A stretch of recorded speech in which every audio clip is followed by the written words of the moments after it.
Now, like I said, we do have a power tailgate on this Envista, and we have our key fob here. We also have remote start, which is a nice touch, and we can just press it twice to open the tailgate. Now, like I said, this is losing just a little bit of space out of the Trax. And I just mean just a little bit, and that's just because of the sloped roof line. It's mostly in that height segment. The rest of your space down here is pretty much identical to a Trax. And it's a pretty big trunk, actually, for an entry-level vehicle. You can see we have even more additional side storage on the left-hand side and on the right-hand side. And underneath this floor is a spare tire. Yes, you do get a spare tire back here, which is a fantastic touch.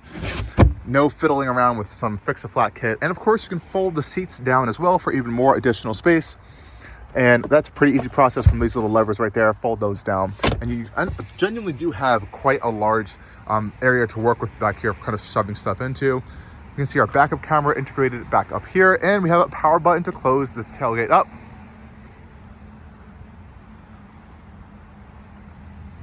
Okay guys, let's take a tour of the interior of the Buick Envista now. We have our key fob right here, pretty nice new key fob from Buick, not too bad. And we do have remote start if you need to, as well as unlock as well. Power trunk button.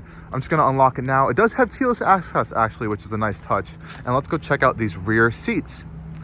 Opening the door, we have a pretty wide rear door opening, which I do quite like. And it's a very wide opening as well, which is easy to get in and out of, and it's not too high off the ground as well. So if you have some older passengers or even some kids that don't want to have to hop in really high in a big SUV, this is a good solution right here. The door panels themselves are pretty plain. We do have rear privacy glass, which is nice. Just blends of plastic, a little bit of softer touch material here, and nothing too crazy here. And we do have a window switch and some storage here for like a cup holder, but it's not the biggest amount of space. Let's hop inside. Getting inside, like I said, pretty easy. Not too bad. And this is where the best part of the Envista is for passengers, because there is just so much space back here. I'm going to close the door real quick for you guys.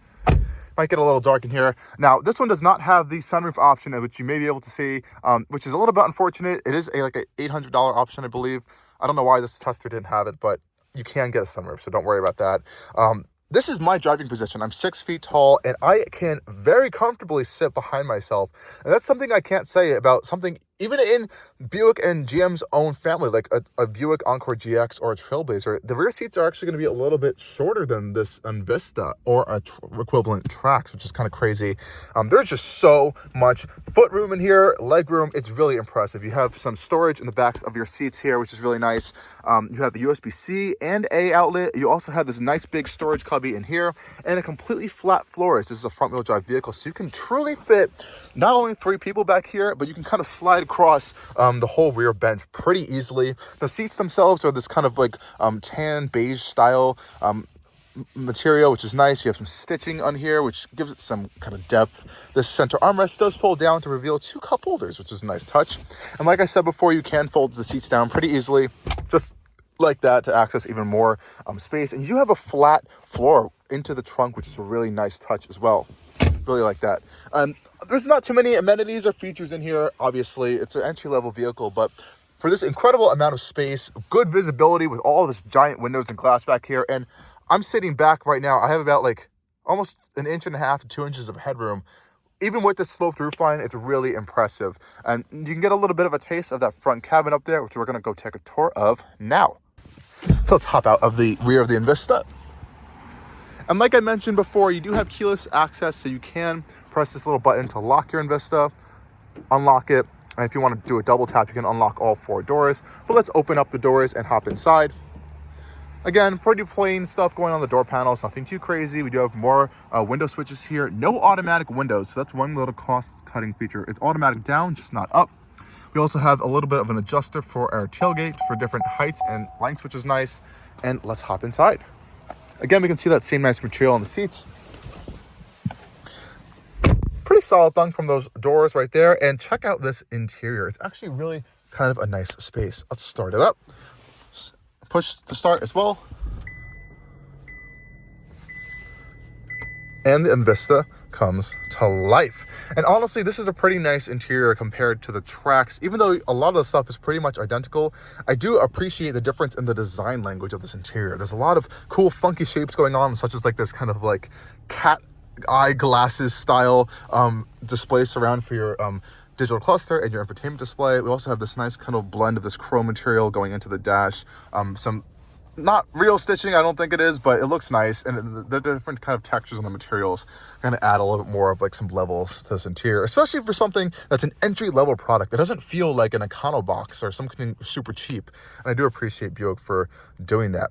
Let's start off with our kind of driver's center zone right here. So we have this really nice steering wheel wrapped with some stitching around it, and it is heated as well, which is a fantastic feature for just around maxed out $30,000. We have automatic LED headlights as well as automatic wipers as well, which is a lovely touch. We have a little bit of a dimmer here for our interior lights and illumination. Pretty quick response on that as well. I do like that. Automatic headlights as well. A nice little control dial for those. And of course we have our window and mirror controls here. No automatic or power folding mirrors whatsoever, and like I said, only have auto down, not auto up. Some little cost-cutting features we can see there. Otherwise, though, I really do like this steering wheel. It's very nicely shaped. It has a flat bottom, which is, I guess, good for kind of your kind of leg room and knee room. And I do like how this piece is open. Even on some more expensive vehicles, this little center third spoke isn't open, and it kind of looks cheap. So I'm kind of glad they did that there. And again, we see that new Buick logo. Our cluster is okay. I'm honestly not the biggest fan of it. I did have it in the Trax as well as the Colorado over the summer. It's fine. You can customize it just a little bit by holding down this button, and you can kind of see these different displays on here, like gauge 2, for example. Different style. You have your tachometer on that one. You have some vehicle information. You can pop up here and change that from the infotainment system, actually. You have an infotainment view here, see your audio, and you also have like a clean screen here, which is like very bland. Not even a tachometer on there, so nothing too crazy there, but it's a fine screen, I guess. You do actually have adaptive cruise control on this one, which is another wonderful feature that is part of a package, and it has a lot of safety systems, even just standard, so I really do like that they did that. This whole center console area is very clean. We have 2 big cup holders here. There's no grips inside, which I would like, but you know, it's an entry-level vehicle, so there's a little bit of cost cutting there. We do have this interesting orb shaped shifter here. Pretty simple in its operation. We have some plus and minus buttons here to change the 6 speeds if you need to. Otherwise, you know, just simple operation there. This one does come with a wireless charger mat, which sometimes works. It doesn't always work with my phone for some reason, as well as a USB-C and A port and a 12-volt socket, all in this nice little convenient area here. Easy quick access button for your auto stop start, as well as lane keep assist, which is really nice. And we have physical climate controls. And I say some physical climate controls because they're not all here. It's a clean look, though there are actually some more climate controls in the infotainment system if you want to change your directional speeds. Thankfully, we do have automatic climate, which is nice, and heated seats, 3-stage heated seats for both front driver and passenger, which is really nice. And popping this button here will open up our additional climate settings. Thankfully, it's really not too much stuff baked into the screen. It's just our directional change for our airflow, which really isn't too bad. Everything else is physical controls here. And this is actually a little screen, which is really nice to kind of see your temperature. So nice touches here from Buick. Really appreciate that. Now let's get over to this infotainment system real quick. It's a fine infotainment system. There really is nothing in here. This is pretty much all you're getting here. You have your Apple CarPlay, Android Auto, which are wireless, by the way. You have climate settings, some additional settings, and a Wi-Fi hotspot. This is just to connect your phone here. This is a dedicated traction control screen, which is kind of funny. And you also have a vehicle kind of maintenance and check page. And all these tiles here you can actually put onto your gauge cluster up front, which is really cool, actually.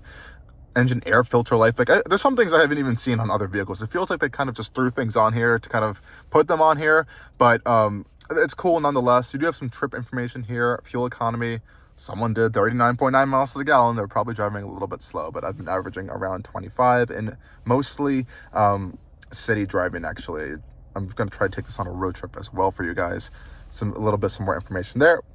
Go home and you can see in our settings page, we do have a lot more stuff going on in here, just in terms of just general settings, climate, air quality, some convenience features, lighting features as well.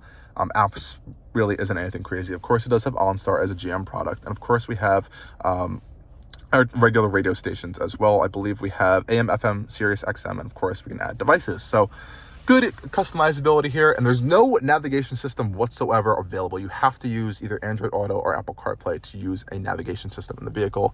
I'm completely fine with that, but I guess someone who may not be as tech savvy, maybe a little bit older, they might need to get used to that, but they probably will have a phone that is capable of doing that this day and age. Some other just general things in here. I do like the chrome accenting around the air vents. It does add a nice little touch up here to the vehicle, we have an electronic parking brake, a little bit of a storage cubby here, as well as a slightly padded center armrest. It's not super soft actually. It's a little high and it's also not adjustable. We do have a little bit of a center console here. Pretty deep actually. I like how deep that center console is. There's no kind of charging ports or anything in there though.